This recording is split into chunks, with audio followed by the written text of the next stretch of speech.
we might be able to actually do something now. I have remixed the film footage like 4 times, I swear, and finally got it to a stage where the computer can kind of handle it a little bit better. It is, I've realized now by looking at the bottom, I guess whoever I got it from must have clipped it from one of the gameplay previews, and I'm assuming cropped somebody's logo out of it, because I can tell the text on the bottom is cropped kind of funny, which is really unfortunate. I should have done a better job of searching for better footage, but at this point it's been such a nightmare that I'm just gonna move on, and we're gonna take a look at this and see what we can figure out. I am trying to do something a little bit different, and we'll just have to see what you guys think about it.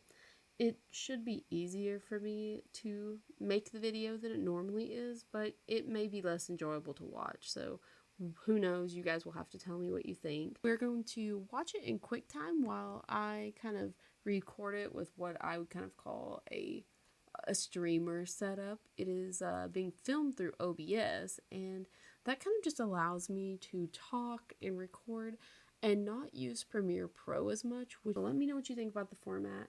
It'll be a little bit more stream of consciousness, and I'll still try to keep the video around 40 minutes. Something I want to talk about before we get started is the fact that I don't think I'm going to go searching for any more Death Stranding 2 information.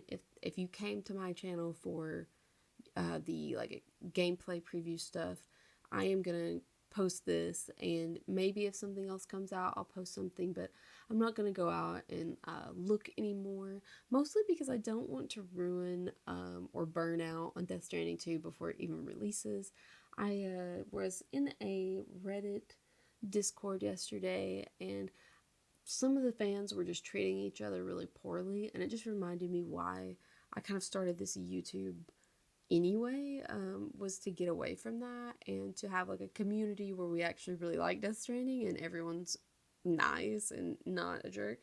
So the other thing is, it seems like people are starting to encourage others to break, like, I think it's called like embargoes or something. Like, they're basically trying to get people to say things that Hideo asked them not to say, and I don't want to be a part of that. I don't want any, first of all, I don't want any spoilers that Hideo doesn't want us to have. If he only asked them to specifically not speak about 3 story beats, then that must be really important to him and important to, fans of the game, that those be new moments to us and not something that we know about prior. Something comes out like this gameplay preview footage again, I'll probably break it down, but all the trailer videos are coming out, and we're gonna break this down today. But I just wanted to put that out there that I don't want to become, the next game theory person. I just really enjoy Death Stranding, and so if that's something that you're expecting or hoping for, I just kind of wanted to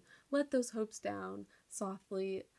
If you have any comments about the video or you want to talk about something, I've kind of forgotten to say this the last few times, put a timestamp on whatever we're talking about so I know where to go to, have a discussion with you, and, be ready for the community to comment on your posts. We are all, I don't know, we're all really excited, so people have been kind of commenting back and forth, and I always like that. I am probably still going to stream Death Stranding 2 when it comes out. I may play the first bit and then upload it onto YouTube. That way, if anything does go wrong, I don't dox myself accidentally or have any of my information show as I'm trying to get everything set up. The other option might be just recording all the gameplay and then uploading it. I like the idea of streaming and having company while I play, but I do know that the night it comes out, it releases at midnight, and I probably won't want to wake my partner up while I play, especially if I come in here and I'm playing at 1 a.m, that would be crazy. And possibly that first day you may just get a recorded video rather than a live stream, but who knows. So here's how this is going to go. We're going to break down some of the parts, I'm going to talk about them, and then we're going to move on. Like I said, we'll be kind of playing through this. There are some audio cues that I want to point out and some voices of one of the preppers that I thought was interesting.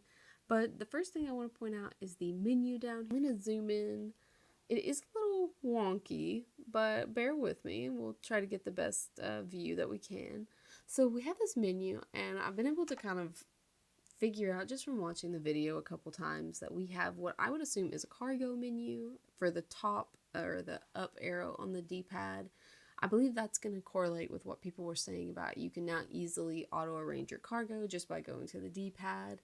And there might be other things in that, like maybe you can check your orders quickly, or your, I assume you're going to be able to check your trail or path that you've selected.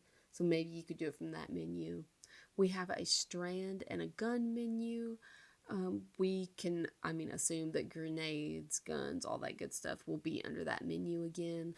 No confirmation on that menu if we can pee or not, which I know is kind of a funny thing to talk about, but that was a big part of the last game. It was really funny to see little mushrooms everywhere when you walk. The other thing is we have the outfit menu, which will be the left D-pad. We have the hat, the glasses, and I just assume that that's how we'll be able to change our outfit stuff really quickly. We should probably still have customizable gear. We have a chiral network symbol, which is that new Q looking Wi-Fi symbol. It kind of took me a minute to figure it out, but later on we do see that that is the new chiral network symbol. That's also likely where when we're playing music that like the artist name and song will kind of be appearing. Maybe in that area might be where the music player goes. And then, of course, we still have our batteries and everything. What I noticed is that in the next little frame, he's going to turn on the Odra deck and watch the hat and sunglasses. So now, whenever we do the Odra deck, we get a little menu with basically a loading icon. Now, what I don't know is exactly what that will entail. We know that we can upgrade the Odra deck and get things like it can scan farther. I think it can pick up more. It can mark important cargo for you, basically. And I'm wondering if that loading symbol will represent something, because we also know that it has a flashlight built in now. So it's possible that when you turn your flashlight on, that maybe that icon stays on so that you realize, oh, I've got my flashlight on. Maybe if it'll let us go. You can actually see over here that there is already like a little distro. I'm not sure which distro this will be because it doesn't look like C1 that we see a little bit later on. So I'm not sure which distro this is in particular.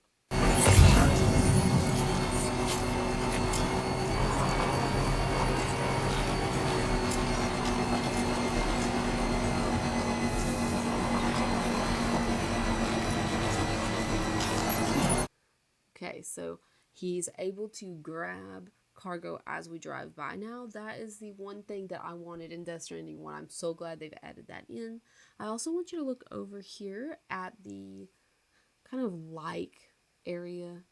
So that language we've been seeing everywhere is the APAC language, the Automated Public Assistance Company language, and it just seems to be kind of it reminds me of like the Matrix or something. It's just, I think, how they're implying that this is connected to the network. It's just the new way that they do their loading screen. Now, if I go back just briefly, I was trying to see if you can see how he grabs it, because you unlock modules later on that you can add to your vehicles to grab packages. So I was trying to see if he grabbed it himself or if the vehicle grabbed it, because even if you don't have the module, it would be neat. I mean, I've always thought, like, why can't you just lean over and pick it up, especially if like you brake on the trike? So let's see what happens here. Let's zoom in. Sam actually physically leans out. That's funny. He doesn't even really get near it.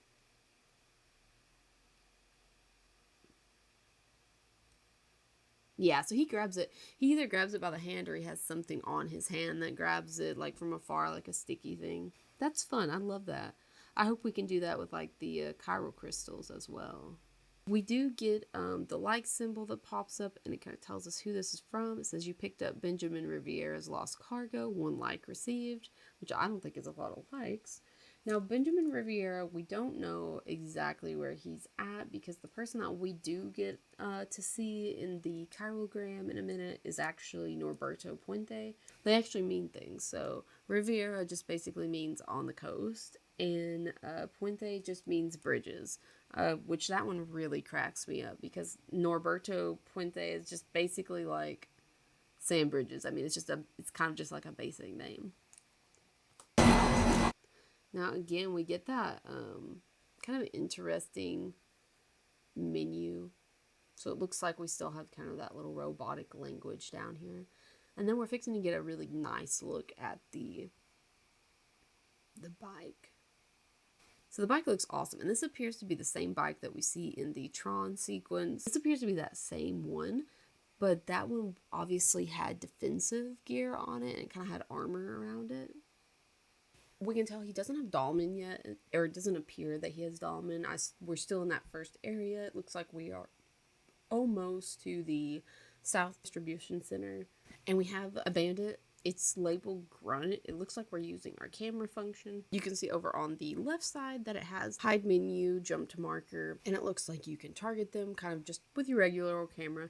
And you can see the cargo that's out there now. And then there's also another guy over here that I think he's going to go mark. So it's neat that we're getting to see how this works in real time. So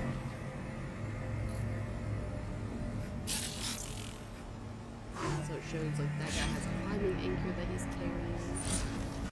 Now, Sam doesn't have anything new on him that I can tell. He's got the outfit that he starts the game with. He doesn't have any patches. And so far that has correlated with the beginning of the game. Hideo did seem to kind of decorate the backpack based on how far into the episodes we are. We don't have a pod. We don't have Dahlman. This could be the very first mission before he even knows that something has happened to Lou. We get to see some of the destruction around, and we get to see the city in the background. It's really nice to be able to see these big environments, and you really can see pretty far in the background. So it does appear that one of the things we had theorized in the trailer is that we might have to go through like camps in order to get to major cities, and that still appears to be true. So far, every time we've seen a city, there's been kind of like a camp or bandits nearby.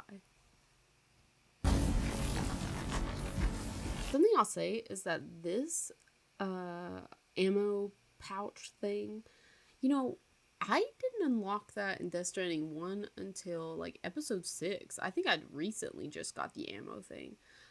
So I am curious, are we going to start with everything that we had in Death Stranding 1? When we start with that kind of particular gun, that particular ammo, will we already have access to some of the tools like the stabilizer and the power gloves? Will we have access to things like that, or will we be starting anew? So we can see here that we still have the grass coverage for stealth attacks if we want it. And we still get kind of that same sound effect. If we zoom in, we can kind of see this guy looks really similar to the Homo Demons, in my opinion, and really similar to the Red Samurai. I think their outfits are really reminiscent of one another.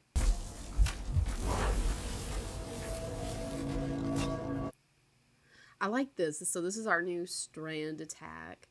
We have Bind with Strand if we get close enough. It appears that they have sort of like, these guys don't appear to have helmets. They have a little bit different of like a mask on almost. And they do have just what appears to be kind of an older version of the Porter outfit. So I do feel like these bandits are going to be more like the mules than the Homo Demons.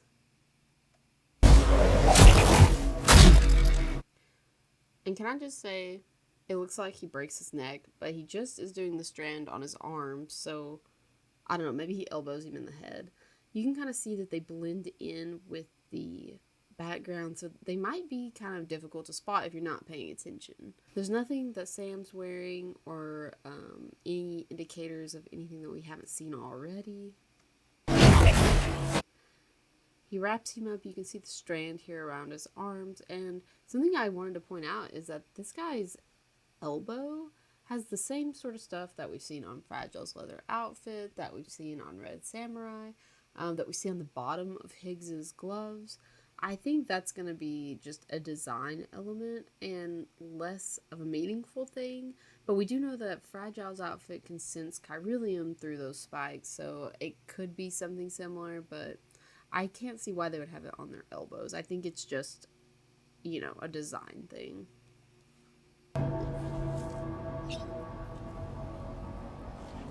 You can still take their cargo, which I enjoy. And then, of course, he goes over here, which he totally missed the guy that was at the...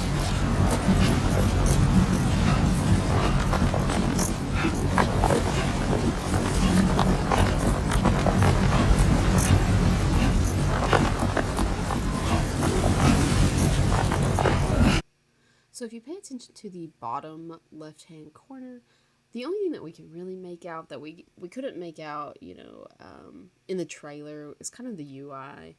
And what I will say is this is basically confirmation that we are in the first episode. There's still no doll man, which we could see this a little bit better in the trailer. It was a lot more clearer because the sandstorm hadn't quite got to him yet.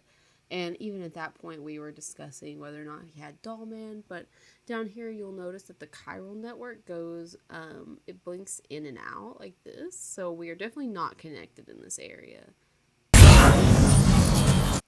This is a good shot of the Odra deck, so it still looks very similar. It goes quite far, and you can tell that we still have most of the elements of the red and the yellow. I would actually say that it does better about only marking like certain elements. It doesn't seem like it covers everything up with like red, yellow, blue. It just kind of does the big stuff. We still have that down here with the Odra deck working. We have kind of that almost like a loading bar for the Odra deck. Something I forgot to point out in this re-recording is that there are no talismans on his backpack, which would make sense because his Dreamcatcher is on the ceiling in his private room where Fragile and Lou stay behind. So it makes sense that he doesn't have any talismans on his backpack at this point. I think the new distros are pretty interesting. Now this is the first distro, so I'm curious what the other thing was that we saw, because it did not appear to be a distro. And I mean, it looked like a distro. It looked like a Bridges distro. And this is the new distro. They have this like arch over them.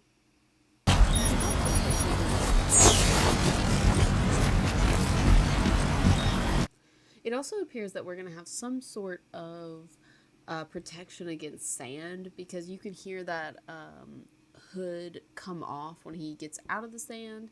It basically makes that sound. I'll let you hear it again.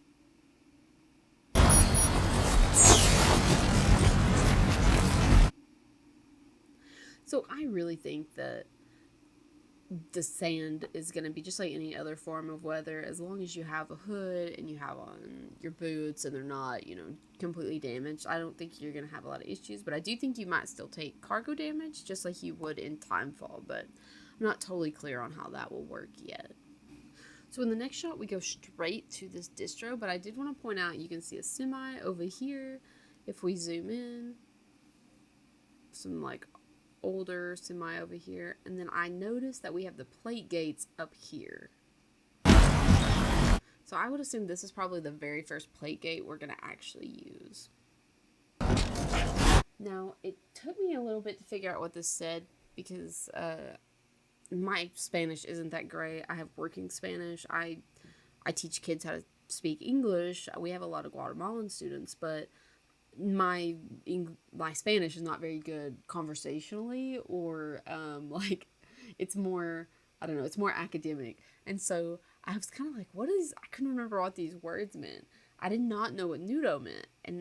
So anyway, I looked it up, and this literally is the Ciudad Nudo del Norte, which I knew was North City, but guess what? It literally just means North, not City, which of course it does. And the guy running the place is Norberto Puentes, and literally his name is just like Sam Bridges, because it just means like Bert Bridges. That just cracks me up. Okay, so moving on, we have just some symbols. Really, it's the same symbols we always see.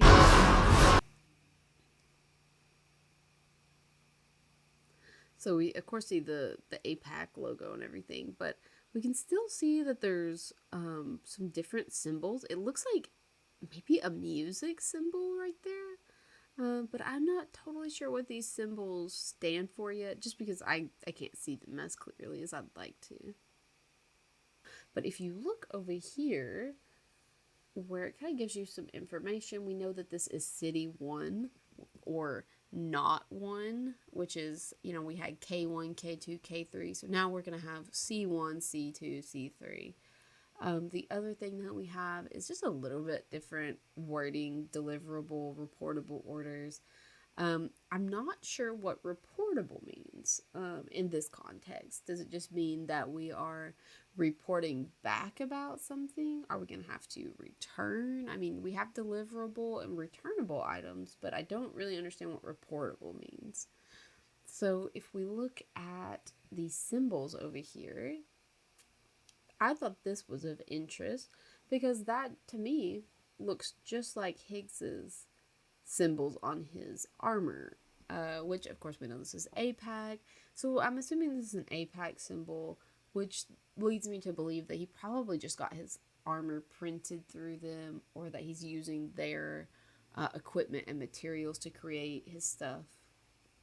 So on the menu we have Mex 01101, which I'm assuming just means Mexico City 1, like maybe Gate 1 or Distribution Center 1. I can't really remember how they did the not city numbering, other than it was just UCA 01, and then I can't remember what the last three kind of did.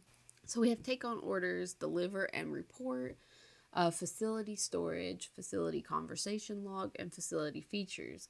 What I thought was neat about this menu is we obviously still have the take on orders menu and the deliver and report menu, but it, obviously still has the storage for like private locker, share locker, probably resin, ceramics, metals. We also now have a facility conversation log, which I think is likely us speaking to these distro APAC staff employees. And they talked about you can skip conversations if you're not interested in them. This may be where those conversations go if you decide to skip conversations. You might be able to go back and read things that you skipped, or it may be that these people are giving us information that could be crucial in some way that we need to look back on. Maybe they're giving us information about, I don't know, creatures or something in the area, but it's interesting we have a conversation log. The other thing it might be is kind of how we talked about there are text messages now. It could be that that's one of the menus that we're going to get now. Now, facility features, I assume that's where your private room, your VR stuff is all going to go. It says here, this looks like our second package maybe. I'm not sure why it would say 002. Since this, I don't remember kind of how that stuff worked. Now we can see deliverable, we can see percentage, we can see the cargo damage, and then this just really flipped me out. When you look at what he's delivering, I'm just so disturbed. When we delivered things before, like the Cupid, we were just delivering the Cupid. I mean, we weren't really delivering anything terrible, other than maybe the weird sperm and egg things that we delivered.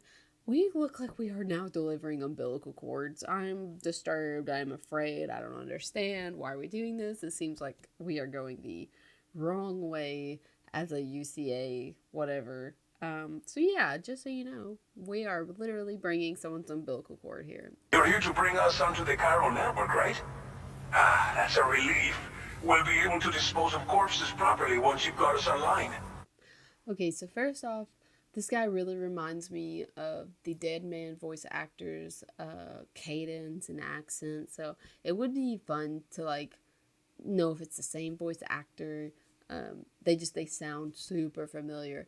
It also makes me nervous because some people argue that wasn't Dead Man speaking over the speaker in the trailer. I think it was, but if they have a really similar cadence, it could be easy to maybe miss that. So I need to rewatch the trailer and make sure it wasn't this guy speaking, because the cadence is so similar.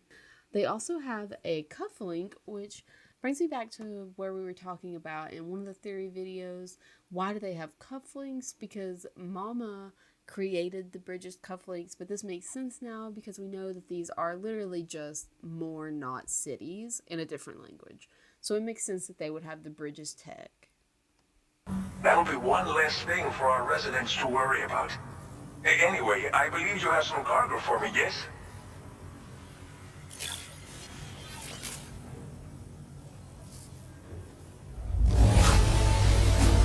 I think the thing that I thought was interesting is the chirogram is still adhering to those color combos we talked about, uh, red, blue,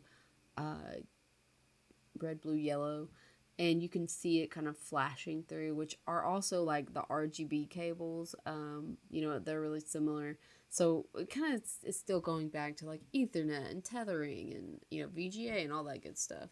I don't know if that's intentional or just that it looks nice, but that is there. The thing is, we can kind of see how likes are awarded here. Huevo, I knew I could count on you to get the goods to us in perfect condition. Definitely the right man for the job. So of course we're gonna get that language from them again about you're the great. It's just like everyone says. You're a man that people can rely on. Okay, use your Cupid to bring us online. The Cairo gateway you brought us should allow us to establish a connection between Mexico and the UCA. And with state-of-the-art tech at our disposal, we can finally solve a lot of our problems. So I think I mentioned earlier, he talks about, corpse disposal is an issue here. Can I just say though that I love it. I love that we're getting accents still, like Fragile, it's so funny. She had her little French accent, and we have Higgs with his southern drawl. Sam's pretty normal. I feel like he's just like very basic. He doesn't really have an accent. And then of course, like, I love hearing them say like Mexico. Like, I love that. That's so fun. I love how Hideo doesn't shy away from like having all kinds of different people. Like, I just love that. It's very cultured. I love it.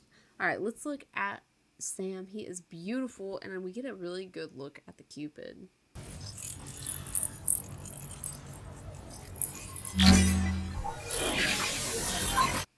Now, I will say that we've talked a little bit about this control panel back here, and the fact that or is this the same one? Yeah, this is the same one that the UCA has, but when we get to Alaska, there's a whole different Cupid thing, and I don't even know what you would call these, like panels, I guess, and it has an entirely different company or logo on it.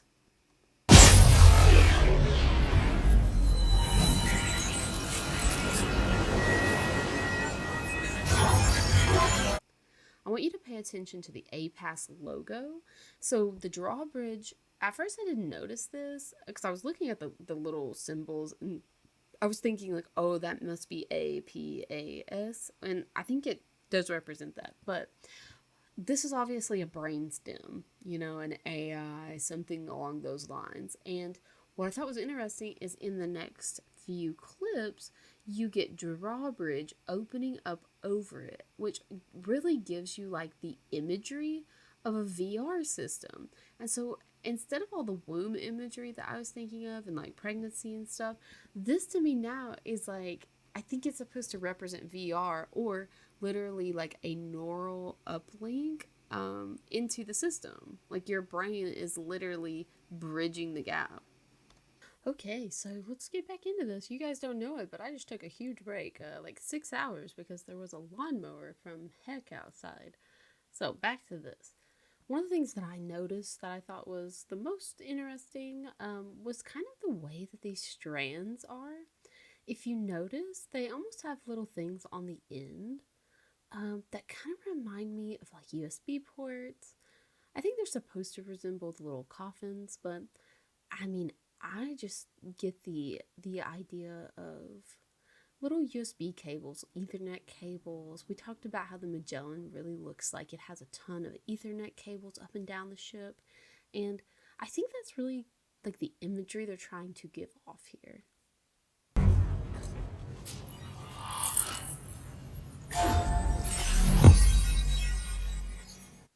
This is a nice spot to pause on only because we get to see the map for the first time. We can see that we are actually in Texas, or what kind of looks like Texas. It may not actually be Texas. So, yeah, we're in Texas. So, I'm assuming that this first lit up star is probably Sam. That's probably where Sam actually is at, or his hideout. They talk about he lives near like a crossover river or a border river.